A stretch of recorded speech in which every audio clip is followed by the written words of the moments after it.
from the 49ers perspective, why is it good business and smart and sensible not to name Trey Lance the starter yet? Yeah, so I would say it's threefold. One, you're trying to keep Jimmy's value high, right? For whatever Yes. it's worth. That's it, right? Is there a possibility the Panthers want him? I don't know, but they're trying to keep value high, like they really enjoy him. They Yeah. really like him. Now, this next part could go one of two ways. It is either they have told Trey Lance behind the scenes, hey, you're the guy, which I think is the right choice to do. You're the guy. You're our future. We believe in you. Don't worry about what's going on in the media. Uh, You are the guy. Don't worry about it. That would be the smart way. Or, that sounds like a or, side chick. The side chick was like, he said we were going to be together yeah, next month. exactly. He said Exactly. we were going to get to 4. Yeah, Just between us, next They're month. hanging out. Just between month, we got it. They're hanging out in the offseason, those two. I'm just letting you know. Shanahan and Trey Lance have been Yeah, seen but is together. Shanahan hanging out with Lance to be with Lance or to make Jimmy jealous? You don't know. You don't That's know. true. I'm That's a just good point. saying. That's a good point. Jesus. And then the other option is you have a legit QB competition and you make Trey earn his stripes. You make him prove that he's fully ready. You make him work it at the very least. Even if you don't go fully through with the QB competition, Grant, if you just give him any thought that he might not be the for sure shoe-in starter, and then you cut Jimmy in August, you at least made sure that you got the best out of him during the offseason because he's grinding harder than ever.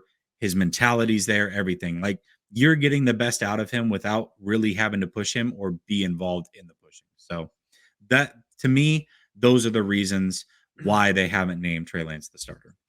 Okay, I think that's a good summation too. And I guess my role in these segments is to just be skeptical, like I always am. I'm sorry, I'm not trying that hard here, but like, what I would say is like, okay, so you need to have Trey Lance prove it. You're being real cautious with Trey Lance. You never acted that way with Jimmy Garoppolo. You traded for Jimmy Garoppolo after 2 career starts and 1 career shoulder injury. You knew his contract was coming up. You knew that, like, after trading a second-round pick for a quarterback, you weren't going to just let him walk in free agency. You were committing yourself to him. You were basically saying, like, you know what, forget Kirk Cousins. We like Jimmy. He's available. We're going to take advantage of the situation after 2 career starts. Then he wins 5 meaningless games on a season that was over.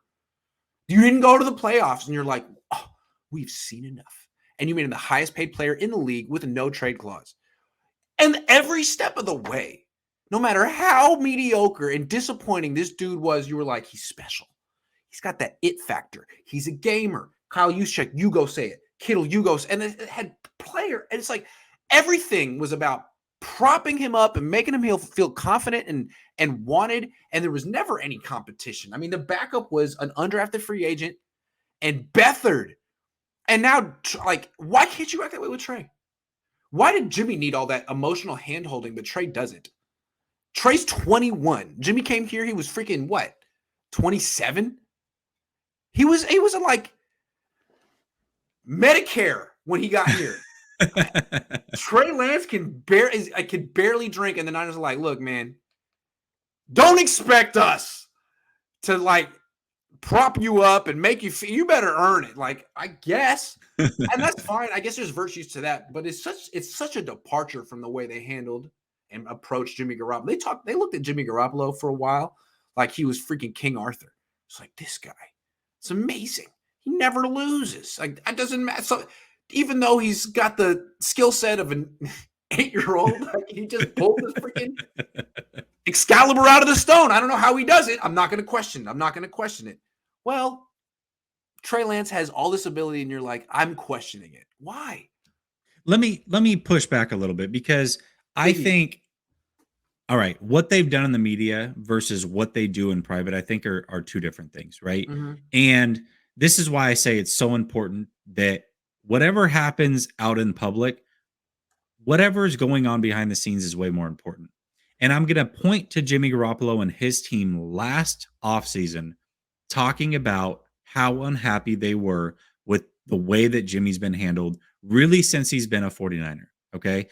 And we've seen Shanahan lose his mind on this guy on the sideline. You remember Chicago? This is simple shit. You remember that, right? I was there. You also remember him publicly saying he was depressed after they didn't get Kirk Cousins. That was with Jimmy on this team, by the way. He said that, okay? So they Jimmy can apparently spin doesn't it. return his text messages. I mean, damn. Right. So they can I could be spin pissed. it however they want in the media. But the reality is, behind the scenes, this man has been flustered with Jimmy over and over and over. And that relationship is fractured. It has to be at this point. There's no way that it's not.